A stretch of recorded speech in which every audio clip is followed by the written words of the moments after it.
안녕하십니까? 저는 자영업을 하고 있는 40대 싱글 남성입니다. 요즘은 코로나도 점점 풀려가고 장사해서 먹고 사는 저도 이제야 다시 숨통이 트이는 것 같군요. 사실 지난 2년간 버틴다고 버텼지만 이래저래 힘들었던 것이 사실이네요. 저같이 장사하시는 분들이야 다들 그렇겠지만은 작년 한 해는 제게는 유난히 어려운 시기였던 것 같습니다. 제게 별로 좋지 않은 일이 찾아왔기 때문이죠.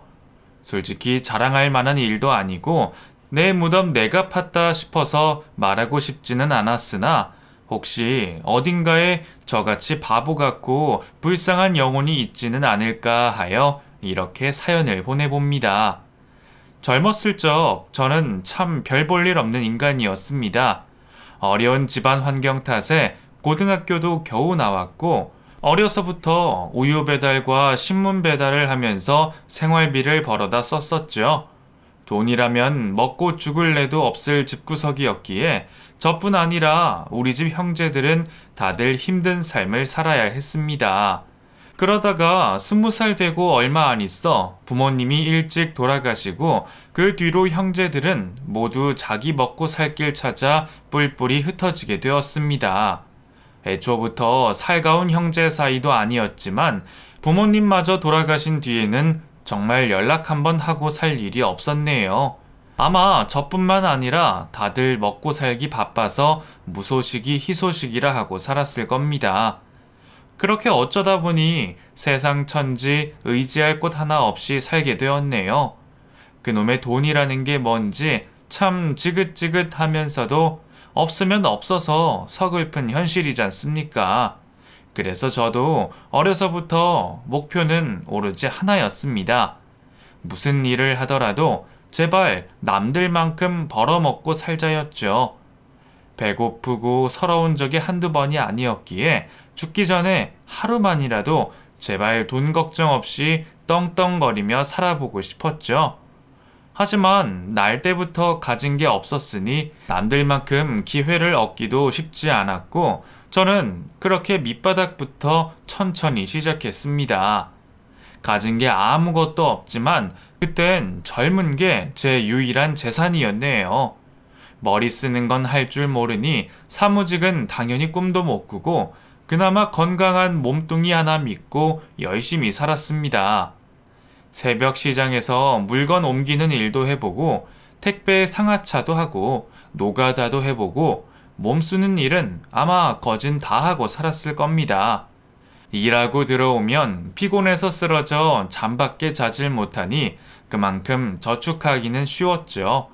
통장에 차곡차곡 돈이 쌓이는 걸 보면서 저는 제가 바른 인생을 살아가고 있다고 믿었습니다.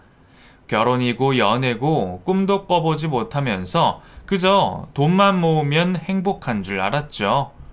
그런데 가족도 없고 친구도 없고 연인도 없이 그냥 혼자 세상에 버려진 듯 살아가다 보니 어느 날 이게 무슨 인생인가 싶은 생각이 드는 겁니다. 한 번은 일하다가 다쳐서 병원에 실려갔는데 병문안 와줄 친구 하나가 없는 겁니다. 저더러 보호자 없냐 묻는 간호사한테 뭐라 말할지도 모르겠고 혹시 내가 잘못해서 죽기라도 했으면 정말 어떻게 되는 건지 그제서야 아찔한 생각이 들더군요.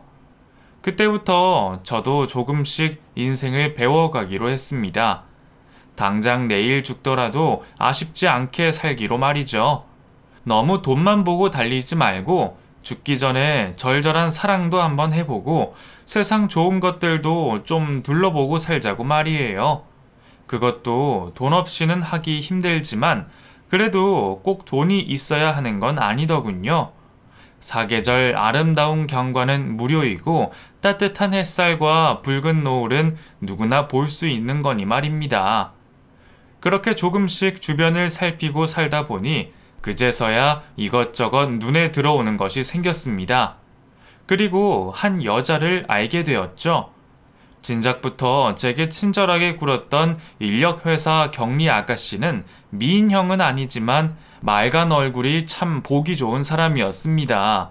나한테 유난히 친절한 것이 고맙기는 했지만 연애 한번 못 해본 제가 그게 호감 표현인지 뭔지 알 길이 없었죠. 뒤늦게서야 그녀의 마음을 알아차린 저는 용기 내어 데이트 신청을 했습니다. 다행히 경희 씨도 제 마음을 받아주었고 우리는 그렇게 인연이 시작되었습니다. 우리 둘 다 소박한 형편이었지만 남부럽지 않았어요. 자판기 커피 한 잔씩 마시면서도 비싼 카페에 부럽지가 않았거든요. 그때는 뭐가 그리 행복하고 즐겁기만 했는지 아마 평생 두 번 다시는 느낄 수 없을 행복이었을 겁니다. 그렇게 연애를 하던 저희는 어느새 결혼을 약속했습니다. 제가 경희에게 많은 것을 해줄 수는 없겠지만 같이 있어서 행복하다면 그걸로 될 거라 생각했죠. 어차피 둘 다 비슷한 사정에 반대하는 사람도 없었고 우리만 좋으면 같이 살아보자 말했습니다.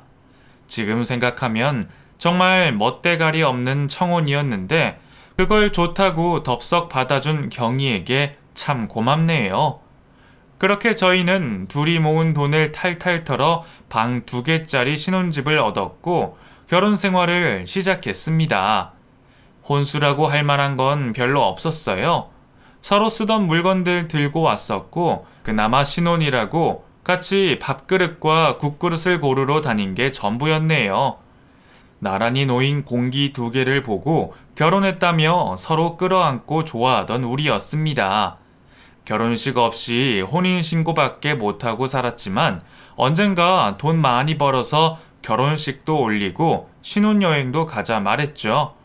결혼하고 난 뒤 작게 장사를 시작하게 된 저는 매일 바쁘게 일을 해야 했습니다. 혼자 음식 만들어서 배달도 하고 계산도 하고 몸이 10개라도 모자랄 지경이었죠. 그래도 내 가게에서 내 장사를 한다는 게 참 행복했습니다. 아직은 큰돈 만질 수는 없지만 그래도 언젠가는 마누라 호강시켜줄 수 있지 않을까 희망을 품었죠. 물론 경희는 돈이 중요한 게 아니라 말했지만 저는 제가 사랑하는 사람에게 뭐라도 하나 더 해주고 싶은 심정이었습니다. 그렇게 저희는 서로 기대고 보듬으며 열심히 살아갔습니다. 아이 욕심도 당연히 있었습니다. 사랑하는 부부 사이에 서로 닮은 자식을 낳는다는 게 얼마나 행복한 일이겠어요? 가게 자리만 잡히면 목돈만 생기면 계속 미루다 보니 여태 아이가 없었네요. 그래도 아직 한참 젊으니까 아이는 언제라도 만들면 될 거라 생각했고 당장은 돈 벌어서 여유를 만드는 게 더 중요한 일이다 싶었습니다.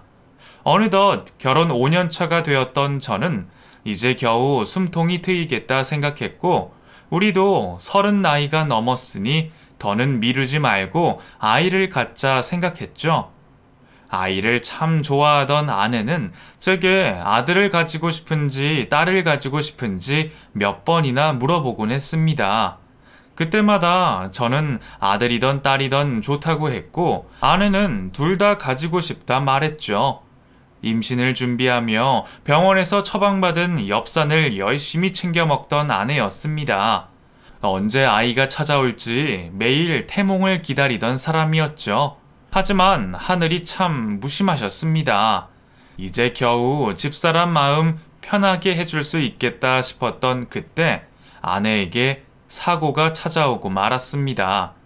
아내가 차에 치여 병원에 있다는 소식에 가게 문도 잠그지 않고 뛰어간 저는 이미 의식이 끊어진 아내의 차가운 손을 붙잡을 수밖에 없었습니다. 전혀 예상하지 못한 갑작스러운 사고에 저는 아내와 마지막 인사를 나눌 수도 없었죠. 남들 쉬는 주말, 가게 문 연다고 나가야 했던 저를 보며 아쉬워하던 것이 아내의 마지막 얼굴이었습니다. 오랜만에 가게 열지 말고 데이트하자는 말을 그냥 들어줄 걸. 저는 그날따라 아내가 괜히 투덜댄다 생각하고 집을 나왔죠. 그러다 제가 없는 사이 답답했는지 집을 벗어나 거리를 걷던 아내가 웬 낯선 차량에 치여 죽었습니다.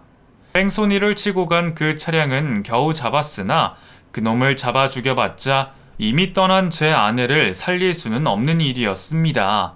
모든 게 다 제 탓 같았어요. 무슨 정신인 줄도 모르고 아내의 장례를 무사히 마친 뒤 저는 열심히 하던 가게도 접고 집에 틀어박혀 살았습니다. 그러다 49째 날 아내를 보러 겨우 몸을 일으켜 보니 거울 속 제 모습은 정말 형편없었습니다. 당장이라도 집사람이 거짓골이라며 혼낼 것 같았죠. 그래도 마누라 보러 간다고 오랜만에 면도도 하고 샤워도 했습니다. 그렇게 아내 앞에 마지막 인사를 하고 제 남은 인생은 벌받듯이 버티고 살아가겠노라 약속했습니다. 사실 아내 없이 어떻게 살아야 하나 싶어 할 수만 있다면 죽고 싶은 심정이었지만 착한 경희가 그걸 바라지 않을 것을 잘 알고 있었거든요. 아내에게 미안해서라도 저는 살아야 했습니다. 그렇게 너무 이른 나이에 아내를 떠나보낸 뒤 저는 속이 없는 사람처럼 살았습니다. 재미도 기쁨도 느끼지 못하고 그냥 정신없이 바쁘게만 살고 싶었어요. 그나마 바쁘게라도 살아야 다른 생각하지 않고 피곤해서 일찍 잠에 들 수 있으니 말이죠. 덕분인지 하던 일이 잘 되어 예전에는 그렇게 있었으면 좋겠다 했던 돈도 꽤 많이 모았고 땅도 집도 조금씩 생겼네요. 어차피 죽으면 그게 다 무슨 소용인가 싶기는 했지만 늙어서 형편없는 모습으로 죽고 싶지는 않기에 보험 삼아 조금씩 마련해 두었습니다. 그렇게 10여 년이 흘렀고 저는 40 중반의 아저씨가 되어 있었네요. 아내를 떠나보낸 지도 벌써 한참이지만 제 평생 여자는 경이 하나뿐이었습니다. 남자 혼자 사는 게 추한지 주변에서는 여자 좀 만나보라며 얘기들이 참 많았습니다. 소개시켜준다는 사람도 있었고 내가 혼자인 줄 알고 다가오는 여자들도 꽤 있었죠. 아내가 죽었을 때가 제 나이가 겨우 31, 2 정도였으니 혼자 늙어 죽기에는 젊은 나이기는 했죠. 하지만 아내에게 미안한 생각에 누구를 만나볼 생각을 못했습니다. 호강 한번 못 시키고 마누라 떠나보낸 놈이 무슨 낯짝으로 새 인생을 살까 싶어서 말이에요. 가끔 무척 외롭고 적적할 때가 있었지만 40 넘어 누구를 만나기도 쉽지 않고 그냥 다 포기하고 살려고 했어요. 그런 제가 40 다 넘어 새로운 사랑을 찾게 될 줄 누가 알았겠나요? 다들 만나봐라 할 때는 눈에 들어오지도 않더니 우연히 만난 미숙 씨에게 저는 마음이 흔들렸습니다. 우리 가게 근처에서 옷장사를 시작하게 된 미숙 씨는 제게 밝은 모습으로 인사를 건넸습니다. 안녕하세요. 저 여기 옷가게 차리게 된 사람인데요. 앞으로 잘 좀 부탁드립니다. 사실 처음에는 내 또래인 줄도 몰랐어요. 저는 벌써 배불뚝 나온 40대 아저씨인데 미숙 씨는 옷가게 사장답게 날씬하고 스타일도 좋았거든요. 그래서 아마 30 중후반 정도 되지 않을까 생각했습니다. 그런데 알고 보니 40 된 내 또래라는 것을 알고 좀 반갑기까지 하더군요. 그래봤자 제가 뭘 하겠냐마는 그래도 오랜만에 이성과 인사를 나눠 괜히 설레었죠. 미숙 씨는 참 착하고 성격도 좋았습니다. 처음 하는 장사라 어려운지 월세도 겨우 낸다 그러면서 매달 여기저기 기부도 하더군요. 자기에게 쓰는 것을 아끼면서도 남들에게 베풀 줄 아는 미숙 씨를 보니 저는 일찍 떠나보낸 집사람 생각이 났습니다. 그 사람도 참 착한 사람이었는데 그런 생각을 해서 그런지 저는 언제부터인가 미숙 씨에게서 경의를 떠올리게 되었습니다. 그 뒤로 미숙 씨는 제게 이런저런 일을 부탁하며 저희는 부쩍 친하게 지내게 되었습니다. 가게 문을 닫고 같이 술 한 잔씩 나누기도 하고 둘 다 혼자 사는 처지에 먹을 것을 나누거나 하기도 했습니다. 그러다 저를 오빠 오빠 하며 따르게 된 미숙 씨는 자기 사연도 먼저 말해 주었죠. 오빠는 가게도 잘 되고 아쉬울 거 없는 것 같은데 왜 여태 혼자야? 나? 내가 말 안 했었나? 나 결혼했었어. 그 사람이 먼저 떠나서 그 뒤로 쭉 혼자인 거지. 노총각은 아니지. 어머, 몰랐어. 왜 말을 안 했어? 글쎄, 말을 했는지 안 했는지도 몰랐네. 벌써 10년도 넘었고, 나한테는 익숙한 일이잖아. 사실, 나도 우리 남편 먼저 보냈어. 뭐? 정말이야? 얼마나 됐니? 나는 아직 얼마 안 됐어. 이제 겨우 3년? 남편 죽고는 정신없이 살다가 이제 겨우 숨쉬고 살아보려고 하는 중이야. 그래서 살던 동네에서 이사도 오고 안 해본 옷장사도 시작했지. 자식이라도 낳았으면 자식 보고 살기라도 할 텐데 하나 있던 남편이 죽고 나니까 정말 살아가기가 싫더라고. 나도 이런 얘기는 오빠한테 처음 하네. 솔직히 이런 얘기 누구한테 하겠어. 친구들도 가족들도 안 겪어본 사람들은 이해 못하는 일이잖아. 그렇지. 나도 그 맘 잘 알지. 다들 불쌍하게는 여기지만 직접 겪지 않으면 평생 모를 고통이지. 같은 사연을 겪은 우리는 서로에게 동질감을 느꼈습니다. 사실 그동안 아내 먼저 보내고 저를 동정하는 사람들은 많았지만 다들 제 속을 알지는 못했어요. 그런데 처음으로 내 고통을 알아주는 사람을 만나니 저도 모르게 마음이 열리더군요. 그 뒤로 저희는 동네 친구처럼 좋은 오빠 동생으로 지냈습니다. 미숙이에게 문제가 생기면 달려가서 제 일처럼 발벗고 나서주고 기쁘고 힘든 일이 있을 때마다 항상 옆에 있어 주었죠. 그러다 보니 남녀 사이에 마음이 생기는 건 정말 시간 문제였습니다. 처음에는 그저 좋은 친구라 생각했던 저희가 결국 결혼까지 생각하게 되었네요. 솔직히 저도 뒤늦게 그런 결정을 하기가 쉽지 않았습니다. 전처에게 미안한 마음도 있었고 내가 늦은 나이에 결혼을 하고 가정을 꾸린다는 게 잘할 수 있을까 부담이 되었죠. 그럴 때 미숙이가 제게 용기를 주고 저를 붙잡아 주었습니다. 오빠, 나도 전 남편 먼저 보내놓고 다시 가정을 꾸린다는 게 너무 두렵고 걱정돼. 하지만 언제까지고 그러고 있을 수는 없는 거잖아. 반대로 생각해보면 그 사람들도 우리가 새 인생을 사는 걸 바랄지도 몰라. 오빠도 전처 먼저 남았다면 행복하기를 바라지 않겠어? 그러니까 우리가 행복하게 사는 게 모두를 위한 일이야. 오빠, 힘들겠지만 우리 서로 믿고 한번 시작해보자.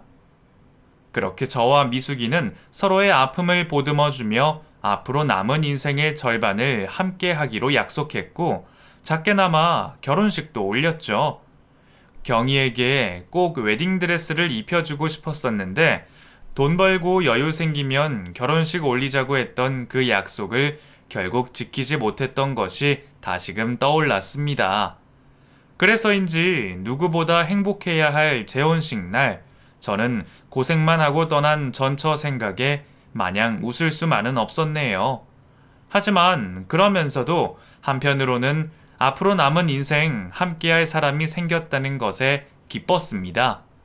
솔직히 저도 잘 살고 있다 생각하면서도 외로웠는지 모르겠네요. 그렇게 저는 조금씩 전처에 대한 미련과 미안함을 버리고 옆에 있는 이 사람과 우리의 앞날을 생각하기로 했습니다. 자식도 가져보고 싶었고 저도 남은 인생 남들 다 누려보는 행복을 경험해보고 싶었습니다. 하지만 그럼에도 제가 전처를 아주 지울 수는 없었죠. 제사 챙겨줄 식구도 없는 사람이라 재혼을 했더라도 그 사람 재산은 제가 챙겨야 했거든요. 미숙이 너한테는 미안한 일이지만 우리가 결혼을 하더라도 전처 제사를 내가 좀 챙겨줘야 해. 그 사람이 부모님 일찍 떠나시고 외동에 나 말고는 챙길 사람 없는 외로운 사람이라 미숙이 너한테 도와달라는 건 아니고 그냥 1년에 한 번씩 내가 제사하는 걸 이해만 해달라는 거야. 물론 어려울 수 있는 부탁이지만 나도 마음 편히 행복하려면 먼저 떠난 사람 위해서 그 정도는 해줘야 하지 않을까? 그럼 당연히 이해하지. 설마 내가 그거 하나 이해 못할까봐? 물론 나는 전 남편 제사 챙겨야 하는 건 아니지만 오빠가 그런다는 걸 어떻게 이해 못하겠어. 그러지 말고 올해부터는 내가 도와줄 테니까 같이 해. 나도 경희 씨한테 고마워하는 입장이잖아. 아내는 그런 저를 그저 이해만 해주는 것이 아니라 자신이 먼저 거들어 성심성의껏 전처의 제사상을 챙겨주었습니다. 저와 제 전처를 위해 그렇게까지 해주는 아내를 본 저는 그 사람을 더 깊이 생각하지 않을 수가 없었죠. 제가 달리 해줄 건 없고 그동안 혼자 쓰며 모아둔 재산도 제 여유도 다 그 사람을 위해 쓰고 싶었습니다. 안 그래도 재주도 없는 장사하겠다고 고생하던 사람이라 결혼한 뒤에는 당장 일부터 관두라고 했죠. 미숙이 너도 그 일 하고 싶어서 했던 거 아니잖아. 돈 때문이면 이제 고생하지 않아도 괜찮아. 돈이야 내가 아쉽지 않게 버는데 뭐하러 당신까지 고생하겠어. 그리고 어차피 우리 아이 가질 생각이면 몸부터 편해져야지. 아이를 위해서라도 일부터 그만두고 지금부터 병원 다니면서 우리 열심히 노력해보자. 나도 오빠 마음은 알지만 나는 오빠 덕만 보고 싶지 않아. 오빠는 혼자 밖에서 고생하고 나는 집에서 편히 있으라고? 집안일하고 살림 사는 것도 힘든 일이야. 어차피 미숙이 너도 남편 죽기 전에는 살림만 했다며. 그럼 지금도 장사하는 것보다 살림 사는 게 더 낫지 않겠어? 괜히 나 때문이면 그런 부담 가질 필요 없어. 나는 오히려 미숙이 네가 집안 돌봐주는 게 바깥일 하기도 좋고 더 편해. 나 때문에 미안해서 그러는 거라면 날 위해서라도 그렇게 해줘. 오빠가 전 그렇게 말하면 내가 열심히 살림 살아볼게. 나 그래도 손맛은 꽤 좋거든. 그리고 오빠 말대로 노력해서 얼른 아이도 갖자. 나도 오빠 닮은 아이 꼭 갖고 싶어.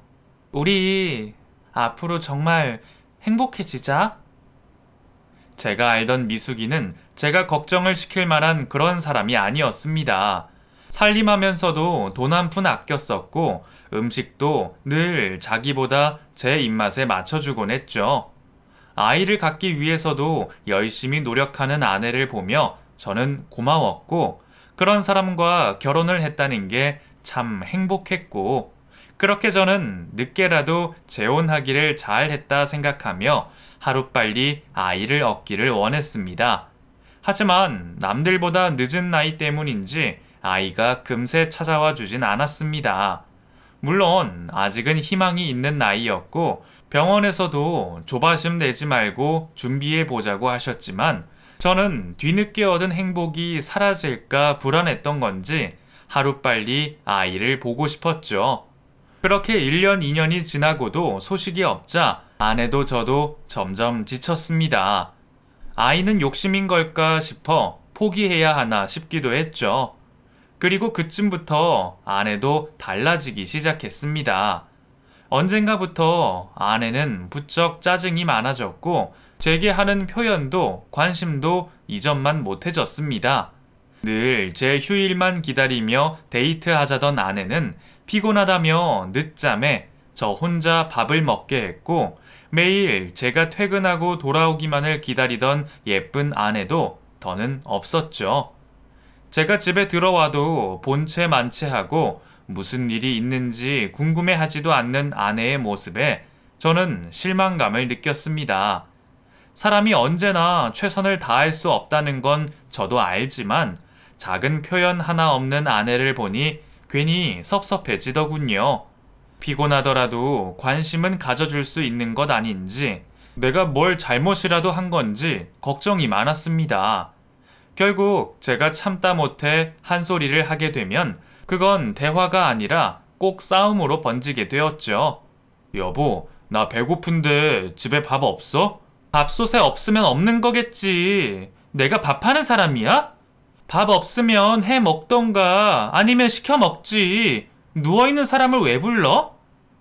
아니, 밥 때가 다 지났는데 밥이 없길래. 당신은 안 먹어? 난 입맛 없어. 먹고 싶으면 알아서 먹어.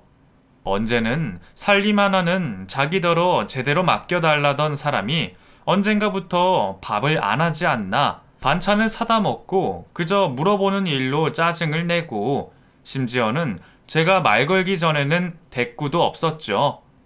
전처와는 이런 식으로 싸워본 일이 없던지라 저는 아내가 그러는 것이 너무나 당황스러웠습니다. 우리도 벌써 결혼 3년 차라 권태기라도 온 건지 남들도 다 이렇게 사는 건지 좋았던 시절도 다 갔다 싶어 저도 점점 스트레스를 받게 되었죠. 그렇게 같이 부부 상담이라도 받아봐야 하나 고민하던 찰나 아내는 언젠가부터 또다시 언제 그랬냐는 듯 제게 잘해주기 시작했습니다.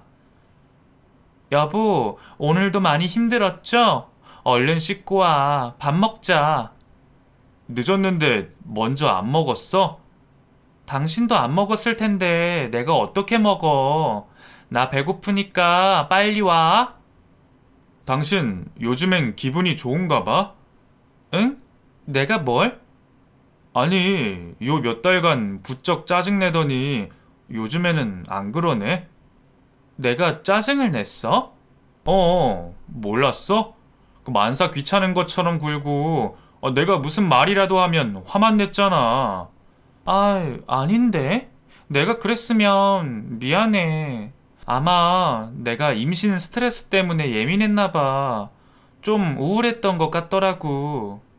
이전에는 붙잡고 왜 그러냐 물어도 말없던 아내가 그제서야 이유를 말해 주었습니다. 아이가 찾아오지 않아 스트레스가 많았나 보다는 아내의 말에 저는 그제서야 괜히 미안해졌어요. 내가 괜한 욕심을 부렸는지 그걸로 아내를 스트레스를 받게 했는지 싶었죠. 그것 때문에 스트레스였구나. 미안해. 나는 그것도 모르고 섭섭했네. 근데 나 애는 꼭 없어도 돼. 이 나이에 욕심 부릴 생각도 없고 애초에 당신 만나기 전에는 재혼은 꿈도 꾸지 않았었잖아. 나는 당신이랑 지금처럼 행복하게만 지내면 좋겠어. 그러니까 당신도 그런 걸로 괜히 스트레스 받지 마. 알겠지? 고마워. 역시 오빠밖에 없다. 나도 앞으로 짜증내지 않고 오빠 잘 챙길게. 그동안 내가 오빠한테 소홀한 것 같아서 미안했어. 역시 제 아내가 그럴 리가 없었죠. 착하고 순진했던 사람이 왜 달라졌나 싶었더니 모두 임신 스트레스 때문이었던 모양입니다. 아내는 그날 이후로 반성한다며 제게 더욱 잘해주려 노력했고 매일 같이 마트에 장을 봐서 제 저녁상을 차려주었어요. 오빠, 오늘은 갈비 사와서 내가 직접 재워줄게. 나만의 특제 양념 기대해. 갈비? 그거 힘들잖아. 그냥 되어 있는 거 사지. 뭐하러 힘들게 그래. 아니면 오랜만에 나가서 외식이라도 할까? 아니야. 내가 정성 들여서 직접 해주고 싶으니까 그렇지. 밖에서 사 먹는 것보다 집밥이 좋잖아. 그리고 요즘 코로나도 위험하고 그냥 내가 직접 해줄게. 나는 괜히 당신 고생할까봐 그렇지. 그럼 저녁 기대할게. 응, 오빠, 내가 맛있게 해놓을 테니까 일 열심히 하고 와. 사랑해. 괜히 미안해서 그러는지 아내는 귀찮을 텐데도 매일마다 장을 봐서는 절 위한 음식들을 해주었습니다. 힘들 텐데 굳이 그러지 말라 그래도 저를 위해 노력해주는 아내를 보며 저도 많이 고맙고 미안했습니다. 그런데 그럼 분명 좋아해야 맞을 텐데 저는 제게 잘해주는 아내를 보며 묘한 이질감을 느꼈습니다. 여자의 감이라는 것처럼 남자에게도 촉이라는 게 있는 걸까요? 무슨 일인지는 모르겠지만 저는 왠지 불안감을 느꼈죠.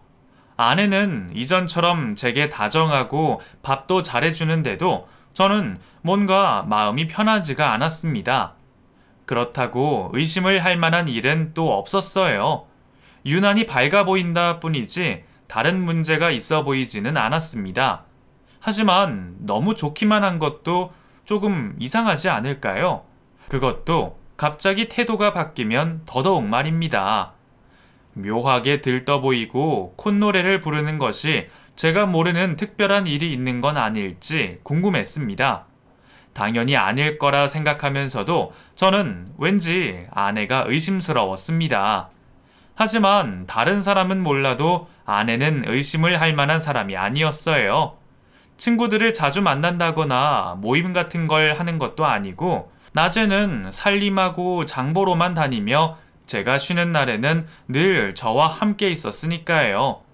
차 끌고 가봤자 근처 대형마트나 백화점뿐이었기에 저는 다른 의심을 할 수가 없었습니다. 혹시나 싶어 아내의 핸드폰을 훔쳐보기도 하고 내비게이션 운행 기록을 살펴보기도 했지만 마트를 다녀온 것 말고는 어디 갔다 온 곳도 하나 없었고 별다른 수상함은 느껴지지 않았습니다. 분명 아니라고 제 눈으로 직접 확인했음에도 저는 계속 뭔지 모를 찝찝함을 남겨둬야 했습니다. 마치 화장실 갔다가 제대로 처리를 하지 않고 나온 그런 기분이었죠. 불안함에 의심까지 해놓고 정작 건진 게 없자 저는 안심보다는 죄책감이 들었습니다. 아무 잘못 없는 아내를 내가 의심하고 있었던 건지 제 스스로가 미친 건 아닌가 싶었죠. 그렇게 저의 찝찝함이 뭔지 모른 채로 여전히 다정하고 착한 아내의 내조를 받던 저는 그 이상함이 무엇일지 조금 다가설 수 있게 되었습니다. 뭘 하나 궁금해서 전화를 걸었던 아내 수화기 너머로 낯선 남자의 기척이 느껴졌거든요. 여보, 어디야? 뭐해? 나 오늘 저녁거리 사러 마트 왔지. 그래? 근데 옆에 누구 있어? 누구 목소리가 들린 것 같은데? 응? 글쎄, 누가 있을 리가 있어? 잘못 들은 거 아니야? 아니면 마트에 다른 사람 목소린가 봐. 오늘 세일한다 그래서 그런지 오늘따라 사람들이 많기는 하네. 지금 사람들 너무 많아서 정신이 없다. 아내는 마트라며 별일 아니라 했지만 한번 의심을 시작한 저는 쉽게 오해를 풀 수가 없었습니다. 솔직히 제 스스로도 제가 잘못되었다 생각했어요. 외출이라고는 마트밖에 하지 않는 아내를 보며 외도를 의심하는 건 바보 같은 생각이었습니다. 분명 제 눈으로 내비게이션 기록까지 확인했으니까요. 그런데 이상하게도 그 일이 그냥 넘어가지질 않았습니다. 잘 때마다 생각이 들었고 몹쓸 상상까지 하게 되었죠. 결국 저는 그 불안감을 이기지 못하고 아내 몰래 핸드폰에 위치 추적 어플을 연결했습니다. 혹시 아내가 어딜 가더라도 제가 알고 싶었거든요. 이런 일을 하면 의처증 소리를 들을 게 뻔했지만 그때는 정말 제 스스로도 이해되지 않을 정도로 강렬한 촉이 머리를 떠나지 않았습니다. 그렇게 제가 아내의 일거수일투족을 쫓았고 저는 하루도 지나지 않아 이상함을 발견하게 되었습니다. 장보러 마트를 가는지 마트까지 갔던 아내가 얼마 뒤 갑자기 이동을 하기 시작했죠. 처음에는 마트 주차장에 주차만 해두고 근처로 볼일이라도 보러 가는 줄 알았습니다. 그런데 이상하게 아내가 한참 동안 이동을 하며 교외를 벗어나는 것이 아니겠습니까? 그렇게 한참을 움직인 아내는 한동안 위치도 뜨지 않는 곳에 있더니 몇 시간 뒤 다시 마트로 향했고 제가 퇴근하기 전 집으로 돌아갔죠. 그 뒤로도 몇 번 그런 일이 반복되었습니다. 분명히 이상했지만 어디 갔었냐 직접 물을 수가 없었습니다. 아직 정확한 물증이 있는 것도 아니고 그렇다고 제가 아내 몰래 추적 어플을 깔았다고 밝힐 수도 없었으니까요. 결국 저는 조금 더 아내를 지켜보게 되었습니다. 그리고 얼마 뒤 제대로 된 물증을 얻을 수가 있었네요. 그동안은 대체 어디를 가는지 산속이나 제대로 위치가 뜨지 않는 곳만 다니더니 그날은 정확히 모텔 주소가 있는 곳으로 들어가더군요. 요즘은 위치 추적 기술이 좋아 웬만하면 오차 범위가 없는 데다가 거기는 주변에 그 모텔 말고는 아무것도 없는 지역이었어요. 저는 그제서야 제가 뭘 불안해했던 건지 알 수 있었습니다. 아내가 정말로 바람을 피고 나를 속였다는 사실에 저는 좌절했습니다. 대체 언제부터 이랬던 건지, 무슨 수로 그런 건지 너무나 알고 싶었죠. 결국 바로 다음 날 저는 정확한 증거를 잡기 위해 가게 문을 닫고 아내의 뒤를 쫓기로 했습니다. 출근하는 척 나가는 길에 아내가 제게 이러더군요. 여보, 오늘은 자기 좋아하는 김치찜 해줄게. 맛있겠지? 김치찜 좋지. 그럼 오늘도 마트 다녀오겠네? 응. 오늘은 롯데마트에서 돼지고기 세일한다 그래서 거기 갔다 오려고. 매번 장 보느라 고생이 많겠어. 다 당신 위해서 하는 건데 고생은 무슨. 그럼 이따 저녁에 봐요. 내가 좋아하는 김치찜을 해주겠다는 아내의 뒤를 밟았습니다. 마트로 향하는 아내를 보며 혹시 내가 정말 오해하는 건 아닐까 수십 번 생각해봤죠. 하지만 이상한 일이 그렇게나 겹칠 확률이 대체 얼마나 될까 싶었습니다. 그렇게 아내의 뒤를 쫓아 몰래 마트 주차장까지 들어갔고 아내가 주차를 하고 내리는 것을 목격했습니다. 마트에 장 보러 간다기에는 너무 화려한 아내의 차림에 제 의심은 더해졌고 차에서 내린 아내가 다른 차량으로 옮겨 타는 것을 목격한 순간 저는 모든 확신을 가질 수가 있었습니다. 아내가 탄 차가 출발하려던 순간 저는 그 차 앞으로 뛰어들었습니다. 김미숙! 이놈이 정육점 사장이냐? 마트에서 장 본다 그러더니 둘이 어딜 가시려고? 운전석에는 내 또래의 남자가 있었고 그놈 옆 조수석에 앉아있던 아내는 저를 보더니 얼굴이 순식간에 사색이 되었습니다. 그것만 보더라도 두 사람이 떳떳한 사이가 아니라는 것이 분명해졌네요. 저를 보고 놀란 아내가 순식간에 차에서 뛰어내려 도망쳤습니다. 그리고 주차장으로 올라오던 차에 그만 치여버렸죠. 순식간에 벌어진 상황에 제가 놀라 어떻게 할 새도 없이 운전석에 타있던 그놈이 사고난 아내를 보며 뛰어가더군요. 미숙아, 괜찮아? 아파. 다리를 다쳤나봐. 아무리 급하다고 차가 오는 줄도 모르고 냅다 도망가는 여자나 바람난 여자 남편이 코앞에 있는데도 그 여자 챙긴다고 달려가는 인간이나 다들 참 대단하다 싶었습니다. 그래도 꼴에 사랑이라도 하는 건지 차에 치인 제 아내를 병원으로 데려가자더군요. 우선 사람부터 살리고 얘기하시죠. 제가 다 말씀드릴 테니까 제발요. 미숙아, 죽지 마. 죽으면 안 돼. 삼자대면 하러 왔던 저는 이러다 어영부영 정리될까 싶어 얼떨결에 그놈 차에 올라탔지만 제가 보기엔 주차장 올라오는 차에 치여서 큰일이 날 것 같지도 않은데 그놈은 마치 제 아내가 죽기라도 할 것처럼 참 과하게 유난이었습니다. 그렇게 병원으로 가서 아내의 치료를 맡기고 저는 그 상간남과 얘기를 하게 되었죠. 제가 증거가 있다고 해서 그런지 아니면 당당하기라도 한 건지 그놈은 거짓없이 둘 사이의 관계를 인정했습니다.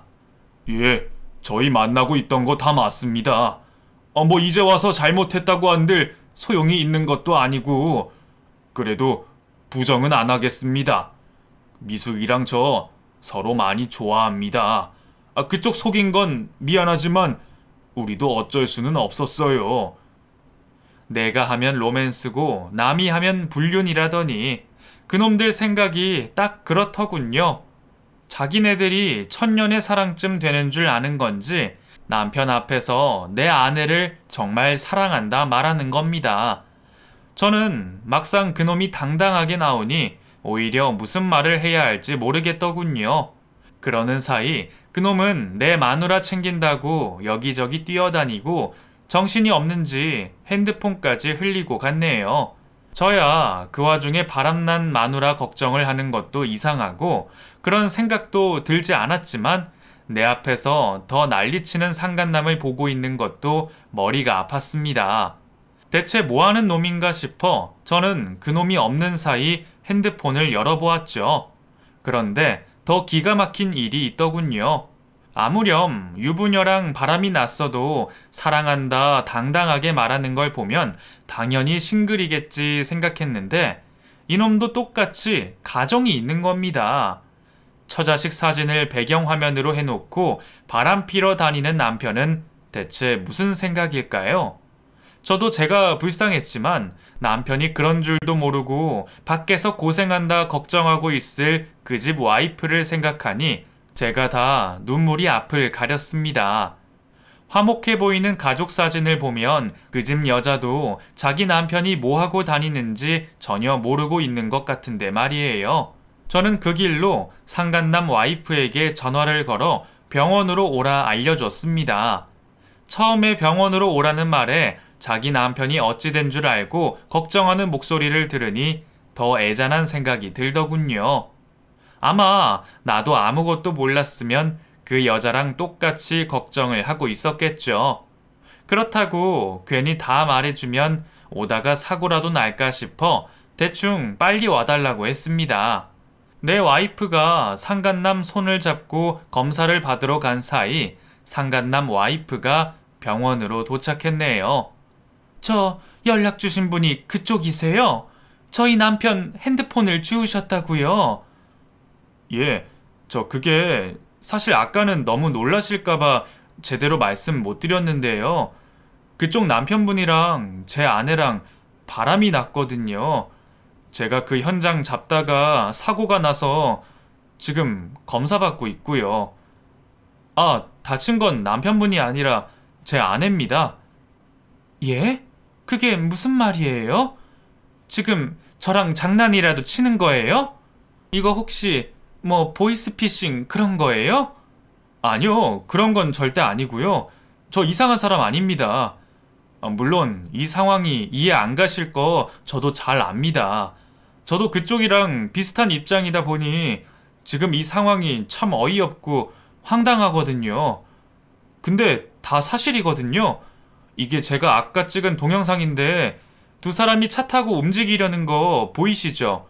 그리고 여기 뒷부분에 남편분이 미숙이 사랑한다 그러잖아요. 미숙이가 제 와이프예요. 사실 제가 아까 상황들을 동영상으로 다 찍고 있었거든요.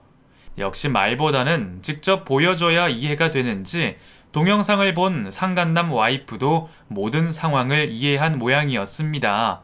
우리가 그러는 사이 상간남이 깁스를 한 제 아내를 부축해 오고 있었습니다. 오붓하게 걸어오는 두 사람을 보고 상간남 와이프분이 눈이 뒤집혔죠. 곧장 제 아내에게 달려들었고 아내는 놀라 아픈 다리를 쩔뚝이며 도망가기 시작했습니다. 너 이년이 감히 내 남편이랑 바람이 나? 너 내가 반대쪽 다리도 분질러주마. 이리 와. 왜 이러세요? 자기야, 나 좀 살려줘. 혜영 엄마, 이러지 마. 진정해. 아픈 사람한테 뭐 하는 짓이야? 네가 지금 인연 편을 든다 이거지? 걱정하지 마. 너는 두 번째니까 딱 기다려. 사자대면을 한 순간 그 집 와이프가 깽판을 치는 걸 보니 저보다 낫다 싶더군요. 역시 저 정도는 해야 하는 건가 싶은데 이상하게 저는 아내가 외도를 한다는 걸 두 눈으로 목격한 순간 그럴 의지가 사라지는 겁니다. 깊은 배신감보다는 그냥 똥 밟았구나 하는 생각이 들었던 것 같네요. 나중에 궁금해서 왜 그랬냐 물어보기는 했지만 속 시원한 답을 들을 수는 없었어요. 집에만 있어서 심심했는지 전 남편을 못 잊기라도 한 건지 외로워서 그랬다네요. 외롭다고 바람피고 다니는 것들이 제정신일까 이해하고 싶지도 않고 결국 그 뒤로 저는 미련 없이 이혼을 결정했습니다. 저는 이혼 소송과 상간남 소송을 동시에 진행했고 다행히 제가 찍어둔 동영상 덕에 무사히 위자료까지 받아낼 수 있었네요. 그 여자랑 그놈 두 쪽에게 다 위자료를 받고 보니 딱 그 여자랑 그동안 썼던 생활비 정도 되는 것 같더군요. 이걸 다행이라 해야 할지 모르겠지만 그래도 그걸로 계산이 끝났다 싶었습니다. 그 뒤로 저는 하루빨리 그 일을 잊으려 노력하고 있어요. 한동안 창피해서 마트도 못 가긴 했지만 잘못한 게 내가 아닌데 창피할 일이 뭐가 있나 싶었거든요. 그래서 지금은 정말로 길 가다 똥 밟았다 치고 앞으로 잘 살아보려 합니다. 제 생각이지만 쉽게 외로워하는 사람 믿으면 안 될 것 같다 싶습니다. 외로워하는 사람은 상대가 어떻게 해줘도 충족하지 못한다는 걸 제가 직접 겪었으니까요. 어쩌면 이번 일로 저도 제대로 깨달았는지 모르겠어요. 외로움은 사람으로 채워지는 게 아니고 평생의 사랑이 두 번이나 찾아오기 어렵다는 것을 말입니다. 역시 제 평생의 사랑은 먼저 떠난 제 아내 하나뿐인 모양입니다. 뭐 그래도 여태 혼자 잘 살았는데 좀 외롭다고 죽겠습니까? 그래서 저도 그냥 이게 내 팔자다 생각하고 아내 곁으로 가는 그날까지 열심히 살아가렵니다.